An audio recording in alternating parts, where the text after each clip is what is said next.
Good evening and welcome to Keese School. Tonight we have Jim Johnson, who's a journalist, writer, lecturer, retired lawyer who lives in Bethesda. He has two best-known books that are bestsellers, one From Slave Ship to Harvard, and the second one, The CIA Under John F. Kennedy. His articles appeared in the New York Times, Washington Post, White House History Magazine, Maryland History, Gettysburg Magazine, Muslim World, and the Montgomery County Story, as well as elsewhere. So let's give a warm welcome to Jim Johnson.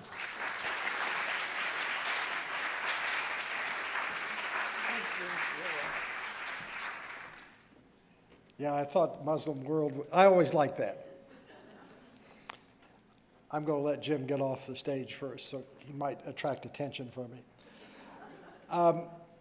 William Marbury, the man who made the Supreme Court supreme. And this talk is going to be in two parts. One part is about the man, William Marbury, and then towards the end, we're going to get into the legal aspects of how he made the Supreme Court supreme. And I'm sort of counting on you to ask questions because I think you'll see this is somewhat of a hot topic. This is the case. William Marbury versus James Madison, Secretary of State, February 1803. The way you caption a case is Marbury is the one who filed the lawsuit. He wanted a commission from the government, and the Secretary of State was the one who would deliver him the commission. So that's the title of that's why the case has that title. But as I said, I'll get into the legal aspects later. This is William Marbury, Prince George's County, 1860s. His father was a tobacco farmer. At that time, England was having all the taxes, and tobacco was really hurting, and so he grew up rather poor, even though his father had 1,000 acres. 3 of his brothers fought in the American Revolution. He did not. This miniature was probably done by James Peale. You know, in those days, not very many people could read. Only about 5% of the people could read. He could read. In those days, people didn't know arithmetic or math. He did. He was very good with numbers. And so as a result, he launched into a career of sort of being an accountant or financing. He worked for the tax collectors in several counties, but if you look at him, it's a rather soft man. Now, I'm a lawyer, and I don't have any calluses. I don't think he had any calluses either. He did not work with his hands. He was a man who worked with his brains. And he also had a burning ambition to make money. So that tells a lot about his story. And then he moved to Annapolis as an adult, and he became, I just have a picture of Annapolis so you know where I am. He became what was called the agent of the state. And the agent of the state invested the state tax money. So the state would bring in the taxes, it put it somewhere, and he would decide where it went, whether in government bonds or interest in banks. And he earned a commission on every transaction he did. So he got a lot of money. And then this problem arose. And it was caused by this man, Samuel Chase. Samuel Chase was one of the Maryland signers of the Declaration of Independence, but by this time, and this is in the 1790s, he was running a bank in Baltimore, and the bankers there, he was part of a banker consortium, and they decided that the state ought to invest all the state money into the Baltimore banks to make some money. So the state legislature wasn't quite sure whether that was good advice or not, so they turned to William Marbury and they said, should we invest all our money in the Baltimore banks? And he said, no, I can earn more money with government bonds. So they rejected this. And that was probably not the smartest thing he ever did, that Marbury ever did, to make an enemy of Samuel Chase. But in Georgetown, now I'm switching over to Georgetown, there was this man. His name was Benjamin Stoddard, Stoddard soccer. He started his own bank in Georgetown, the Columbia Bank of Georgetown. So when the state, or when Baltimore wanted all the money to go to the Baltimore banks, he was worried that that would kill the Columbia Bank of Georgetown. And so although he and Marbury didn't work this out, what Marbury did was a great favor to Benjamin Stoddert and the Columbia Bank of Georgetown. Had the Baltimore banks gotten all that money, they would have dominated banking in Maryland. But while I'm going to switch to a little bit more about Stoddert. Also in Georgetown was this man, Uriah Forrest. Both of these men had been generals in the American Revolution. They were friends of George Washington. Stoddert had been a personal aide to Washington. And they settled in Georgetown, and you may not know this, but right after the Revolution, between the Revolution and becoming president, George Washington worked in Georgetown to build a canal, what was called the Potomac Canal. So he was buddy-buddy with these guys. And I show you Georgetown, if this, oh, that does work. That is Uriah Forrest's house, and that is Stoddart's house, and I'll show you Stoddart's house. It's still there. It's called Pretty Prospect. He had a lot of money too, and the way these men got their money is interesting. You know, you think of the founders as being honest, decent human beings. Well, come on, you know. I like to disabuse people's notions. So anyway, during the American Revolution, Congress didn't have enough.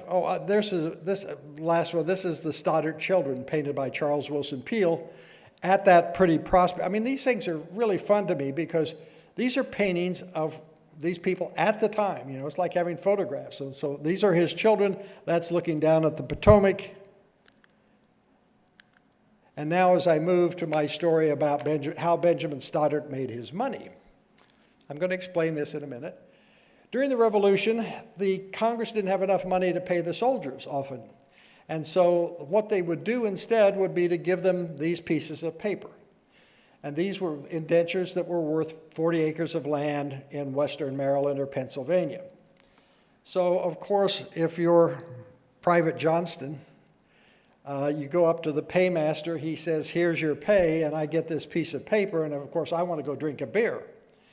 And I can't pay for beer with this piece of paper. So Stoddert and people like that would have their minions stationed at the end of the pay line, and as I walked out, they'd say, hey, soldier, you want to have some money for that piece of paper? As a result, at the end of the American Revolution, Benjamin Stoddert owned 17,000 acres in western Maryland. So he was quite wealthy. And Marbury, meantime, is also making money. So John Adams comes along. And John Adams, I like this painting of him.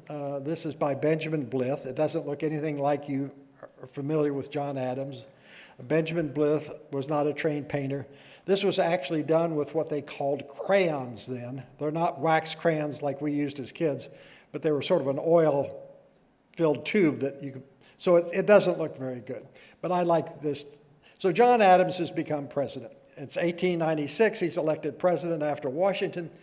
And John Adams, all during the American Revolution, you know, he was real a hawk about the war with England. And he was particularly outraged that the English had these ships and the Americans didn't. And so when he became president, he wanted to do something about that. And what he wanted to do was what he called build a wooden wall of ships. He took that from ancient Athens, which protected itself from Sparta in Greece by having a wooden wall of ships. So his idea was you're going to have this huge navy that's going to protect us.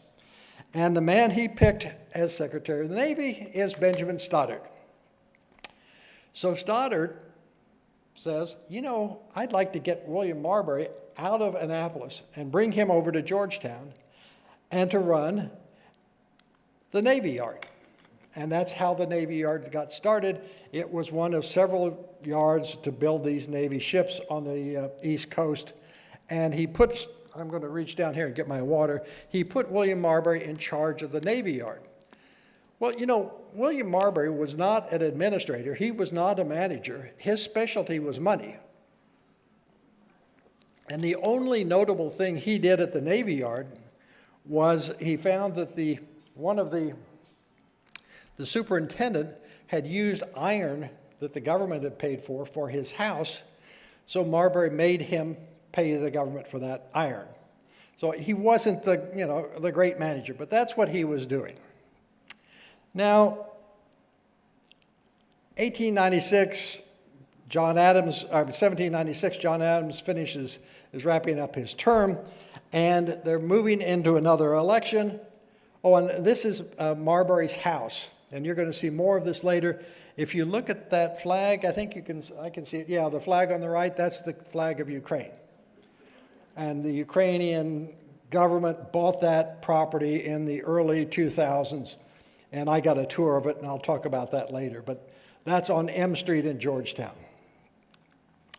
So 1800 comes along, and Thomas Jefferson decides that he's going to take on John Adams in the election. And it's a very bitter election, and we're going to do terminology here. Thomas Jefferson was, in our sense, as we would call it, a Democrat. But in those days, they called that Republican. So he was a Republican, the Republican Party. John Adams, in our terms, would be a Republican. But in those days, it was called the Federalist Party. So these two men, think of it, I may call it Federalist and Republican, but really, no, I'll just call it Democrat and Republican. Okay, so we've got a Democrat running against a conservative Republican.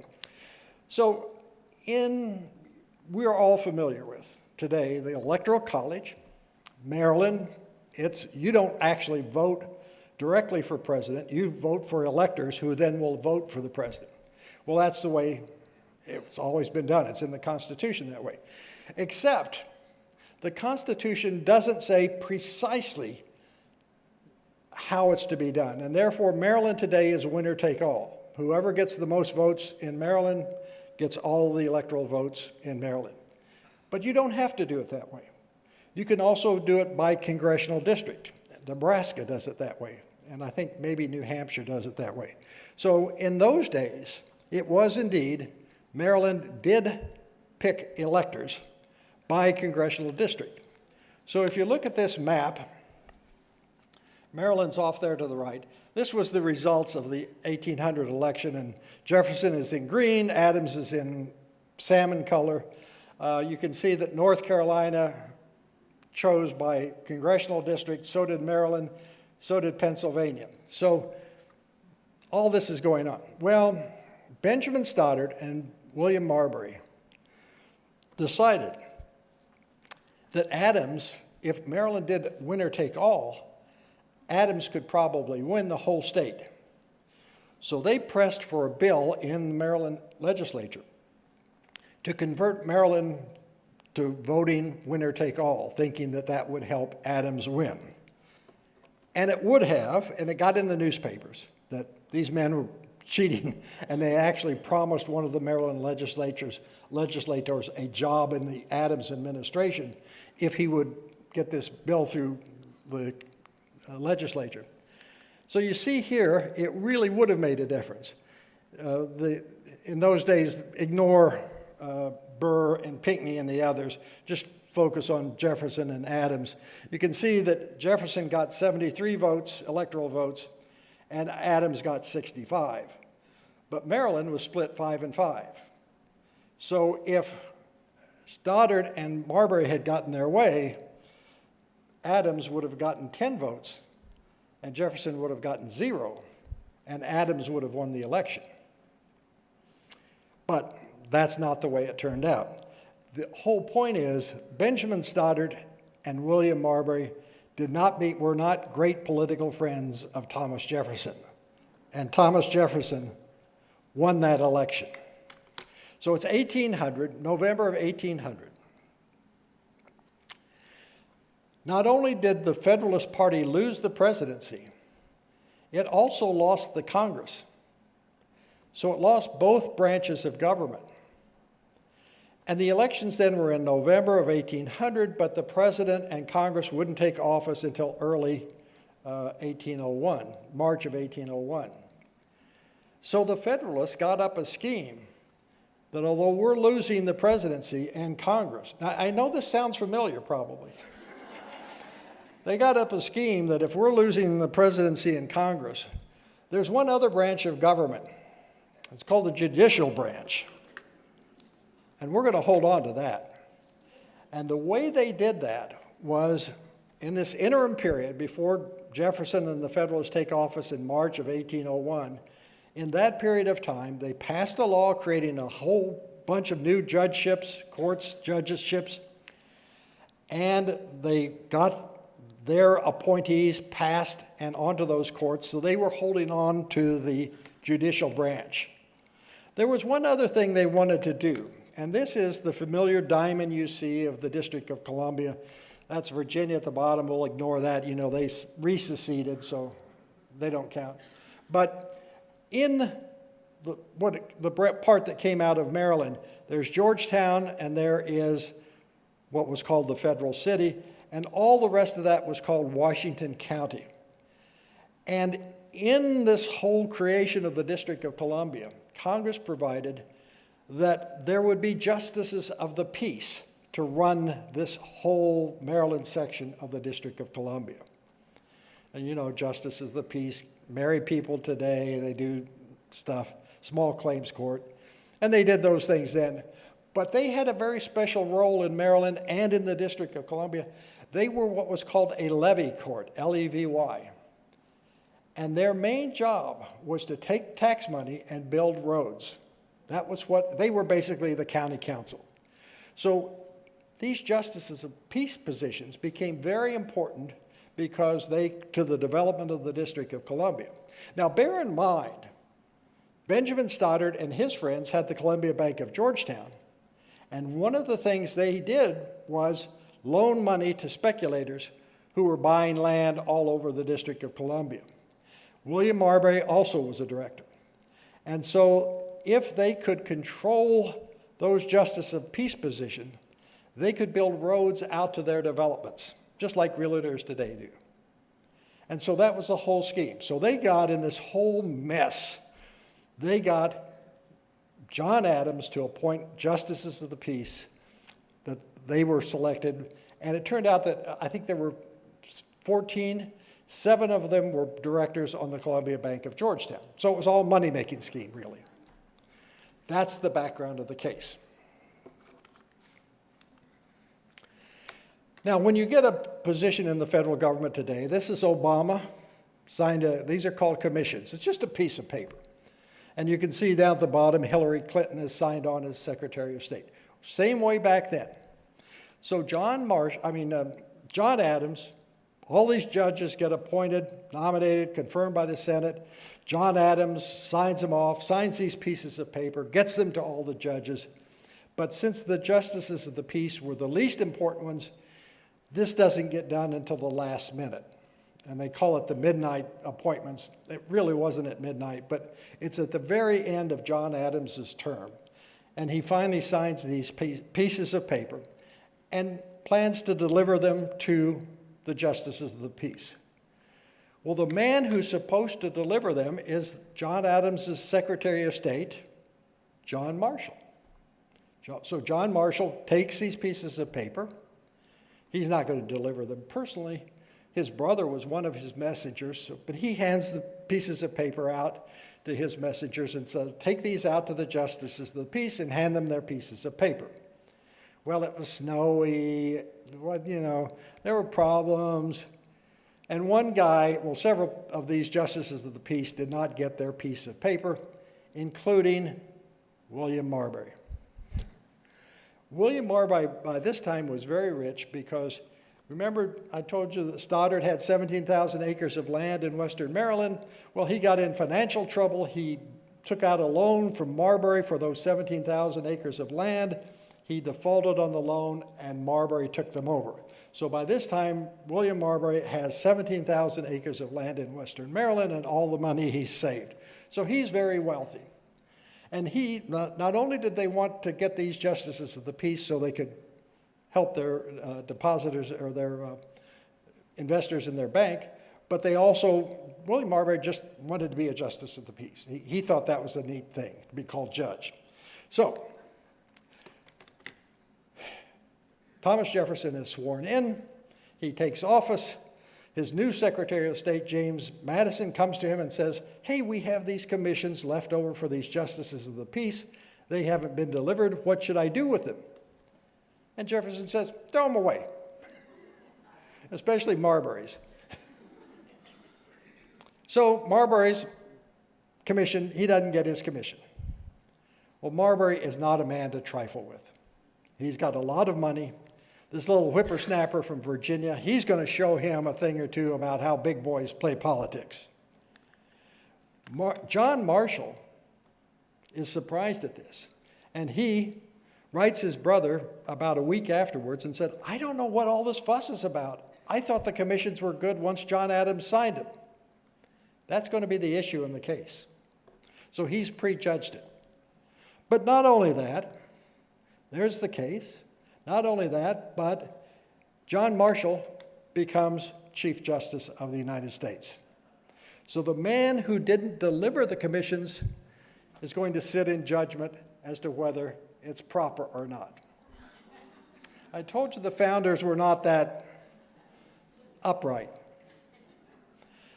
Also, there was this other problem in the case. I don't know, I think my next slide is right. Oh, one of the other problems in the case is that Samuel Chase, who Marbury screwed over the bank investments, is put on the Supreme Court. So not only is John Marshall this conservative Federalist on the court, but also probably Marbury's worst enemy is also on the court. Well, there's this problem in the case, and it is this. It's a law of Congress, and it's one of the original laws that define what the courts can do, and it set up the Supreme Court, and it said the Supreme Court can issue certain writs called writs of mandamus. And in those cases, the Supreme Court doesn't have to act like an appellate court, it actually is the trial court. So that's what Marbury did. He filed his case in the Supreme Court as a trial court and asked for a trial over whether he should get his commission or not. That's what Marbury versus Madison is all about. He wanted to get on a levy court, and this little trivial levy court has been made into the biggest case in constitutional law. So Marshall gets on the court, and he gets this case. And he says, first of all, one part is easy. I've already decided that. The commission is valid once John Adams signed it. It doesn't have to be delivered. You know, it's like your Social Security check. You get Social Security whether or not it gets put in the bank or not. You have a legal right to it. So he says, William Marbury had a right to this. But there's a problem I see in this case. And he had already also passed on this problem, and that is, who declares laws unconstitutional? When they actually wrote the Constitution, they didn't put it in the Constitution. There was a debate at the Constitutional Convention, but they didn't resolve it because they couldn't. And John Marshall did not attend the Constitutional Convention, but when it came time to ratify it, he said this at the Virginia Ratifying Convention. If someone were to make a law not warranted by any of the powers enumerated in the Constitution, it would be considered by the judges an infringement of the Constitution which they are to guard. They would not consider such a law as coming under their jurisdiction. They would declare it void. So that's what John Marshall did. He said, in this rather lengthy opinion, he said, there's this huge hole in the Constitution. Nobody said who's going to declare laws unconstitutional. Well, I'm Chief Justice of the United States, and I'm going to declare I have the power to do that. And I'm going to get into the details in just a minute, but the real fallacy of what he was doing was the Constitutional Convention actually did debate how you would handle constitutionality. They debated as to whether Congress should have that power or whether the presidency, or some people said the courts. In England at the time, England doesn't have a written constitution, but they did have a democracy. In England at the time, Parliament made that decision. So there was no good, solid precedent for saying the Supreme Court should make that decision. But that's what John Marshall decided. And what he said was this: that Judiciary Act that Marbury brought his case under said mandamus in cases warranted, goes into the Supreme Court.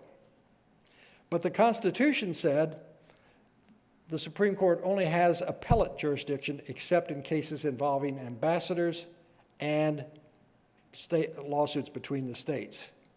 So Marshall says the Constitution prevails. That law is unconstitutional. As far as William Marbury is concerned, he's kicked out of court.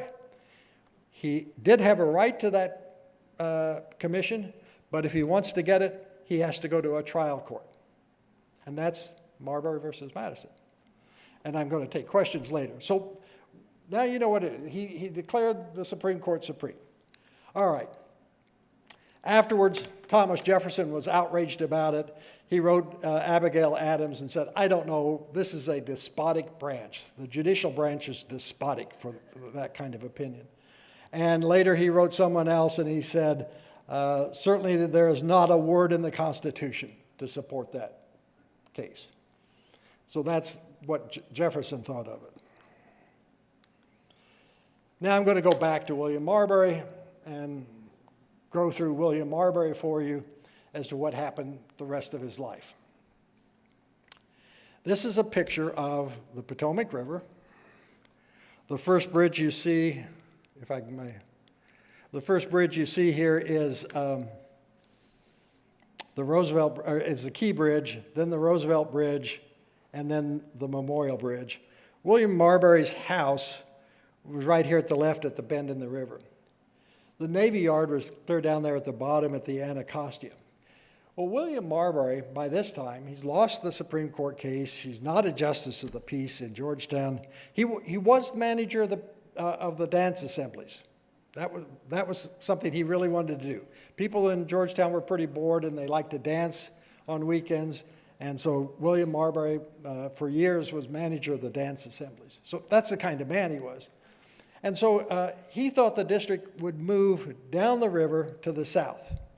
And therefore, he bought that land right across from National Airport, right past the Anacostia. Let me see if I can do this.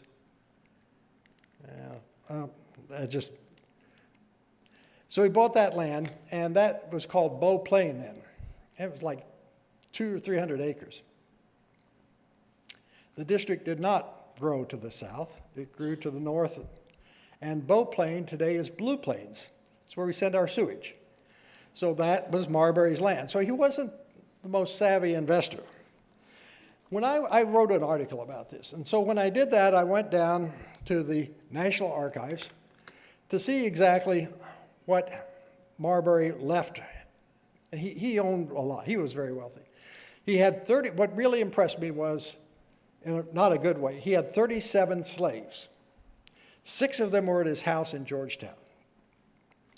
And in those days, when you passed away, your lawyer actually read the will.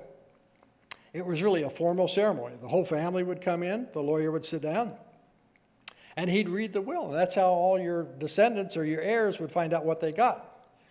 Well, what struck me about this was Hamilton. Hamilton was his slave, his favorite slave, his body servant. He'd been with him his whole life, taking care of everything. And so I can imagine the scene. The lawyer, I'm a lawyer. The lawyer's reading the will. Everybody's gathered in the probably house. They wouldn't have let the slave up sit down, so he's probably standing at the back of the room, but probably someone's told him, you might have a claim here. And so the lawyer reads the will and he says, and to my devoted servant Hamilton, I free him upon my death. And Hamilton's probably just, yay! And then the lawyer reads on and said, in 7 years. So it sort of caught me as the kind of man Marbury was. He was a penny pincher. He wouldn't do the decent thing. He's got the slave, and he keeps him slave his whole life, and when he dies, he frees him, except it's going to take 7 more years. This is his house in Georgetown. When I was writing this article, I contacted the Ukraine. I said, could I go through Marbury's house? And they said, yeah. And here was what Charles Wilson Peale said about that house. He, the artist Charles Wilson Peale. He was a relative by marriage of Marbury. And so in 1818, he said, "We went to a tea party at Colonel Marbury, where there was about 36 ladies and not quite so many gentlemen. They danced cotillion and country dances by the music of a piano, which was distinctly heard as the company danced on carpets." And then he goes on to say, "But you've got to be careful. Marbury's got so much money, you can't put on parties like Marbury does. So don't go to one of his parties and think you can do it, because it'll bankrupt you." So when I did this research, I went to the Ukraine's embassy, took me around, and this is the room. You can see this. Ukraine redid this, restored it to make it look like it did in Marbury's day. You can see the carpets. That's the ballroom where the 36 ladies and not so many gentlemen danced cotillion and country dances, and they were distinctly heard because they danced on carpets, nice Persian carpets. And if you go to the room on the right, there's the sort of a parlor sitting room, and there's the piano that played that night. I don't think it was the same piano. But so that's what Marbury was. And then there's this picture. I knew that there was a painting of William Marbury because I found it online. And it was at the Supreme Court. I probably couldn't do that today, but I contacted the Supreme Court and I said, "Hey, can I come in and look at this painting?" And they said, "Yes, you may." So I made the arrangements, and the guide took me in. There's a justice's dining room. I don't think they use it anymore. I don't think they get along that well. But in those days, the idea was that they would all 9 justices would sit around this table and have dinner and chat. And Warren Burger, who was Chief Justice in the 1980s, had renovated the justices' dining room, and he decided that he was going to put paintings of Marbury and Madison in that dining room. I also want to say this, that when I got to that, I'm a pretty big person. I'm almost 6 feet tall and weigh, maybe 130, anyway, I'm not going to tell you what I weigh, but I looked at the chairs in the justices' dining room and thought, Ruth Bader Ginsburg could sit in that chair, but there's no way it's going to hold me. So that's what the justices' dining room was like.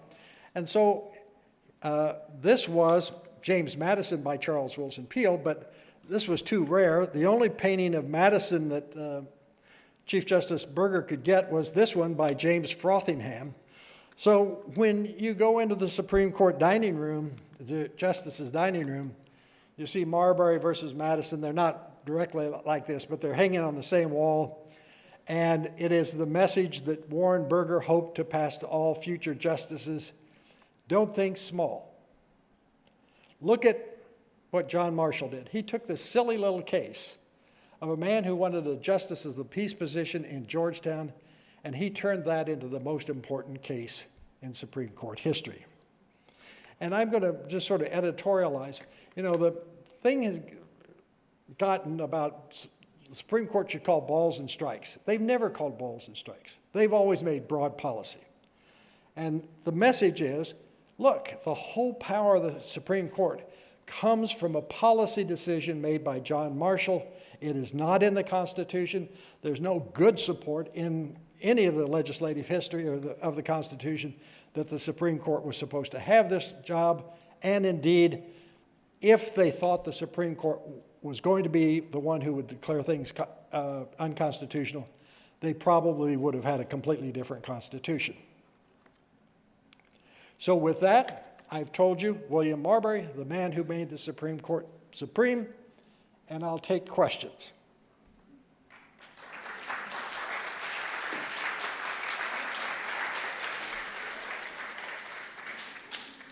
I think we're supposed to get microphones somewhere. Somebody's going to walk down here with a microphone. You raise your hand if you want to ask a question. There's a question on the right side, my right side.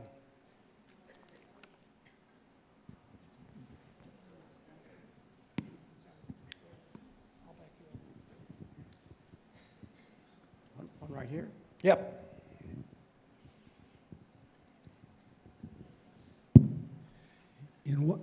one of the Federalist Papers, Alexander Hamilton talks about judicial review as though it were already decided.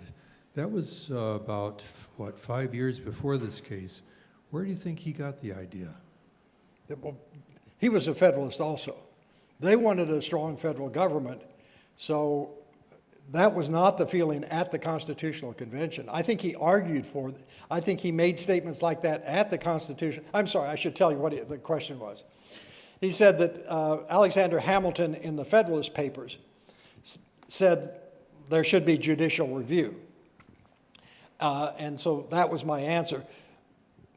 Alexander, the Federalist Papers were written by Hamilton and Madison and John Jay in order to get the Constitution passed. And these would be published in newspapers around the country so that the states which had to ratify the Constitution would know what they were voting on. But I don't put much stock in the Federalist paper. I just did something today, or not today, recently wrote an article on the creation of the District of Columbia, and Madison said, oh, well, the Constitution says the people in the District of Columbia are going to have a vote. You think you could vote in D.C. for president?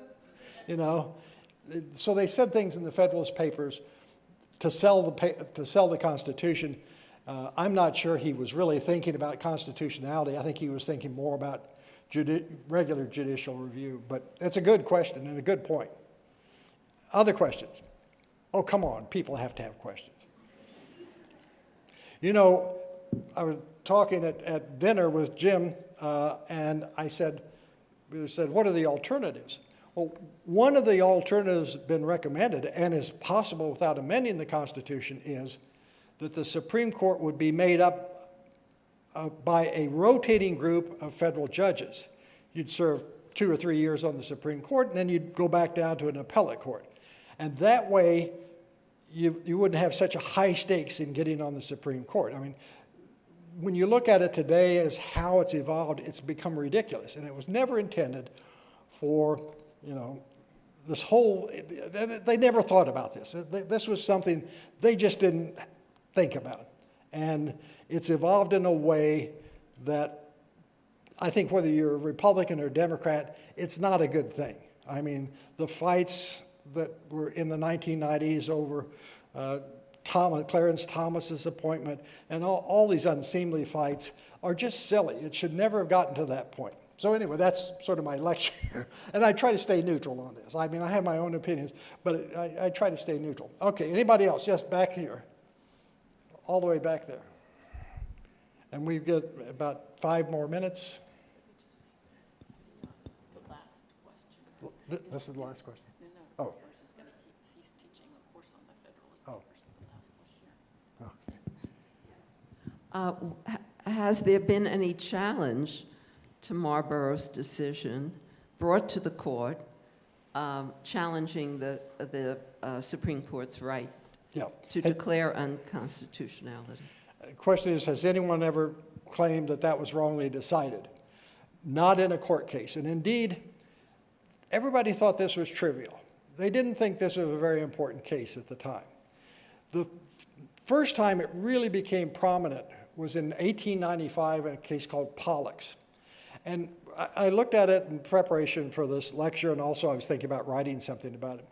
And the problem is, for the most part, the court has always been more conservative than the public. And then you see with the Warren Court in the 1950s, when it started going down the civil rights road, it started leaping well ahead of the public. And so you had a court that was much more liberal than the public was. And then you get this reaction that, well, the Supreme Court's making law. And so I think you've seen now under on the Republican courts, they've been much more conservative. They strike down laws that, they strike down civil rights laws. They strike down laws that are basically to benefit the public, and more conservative view of courts. So it really was it has not been challenged. Jill Lepore at Harvard's got a new book out on it. I have not read the book, but she's talking about how we've run amok on all this. Yes, sir. A microphone's coming on your left. Could you tell me what would have been the unifying principle behind the United States and the sovereign states? What would have been the unifying principle? After all, we fought a civil war based upon the supremacy of the United States. Well, that's right. It's clear that the United States law should be the supreme. What's not clear is who gets to decide a law is unconstitutional. As I said, in England, that's used to be considered a political decision and was referred to Parliament. So in those days, if the English was called the King's Bench, if they had a constitutional question, they would certify it to Parliament. They've changed and come to our system since then. But I think that there's a sense on both parties that what is happening in confirmation of the Supreme Court is not really what we want to have happen, and that you see, for example, Donald Trump is appointing people to the Supreme Court that will be there for another 10 or 20 years. And so that isn't really what we wanted to have happen either. Any other questions? If not, I'll turn it over to Donna. Thank you very much.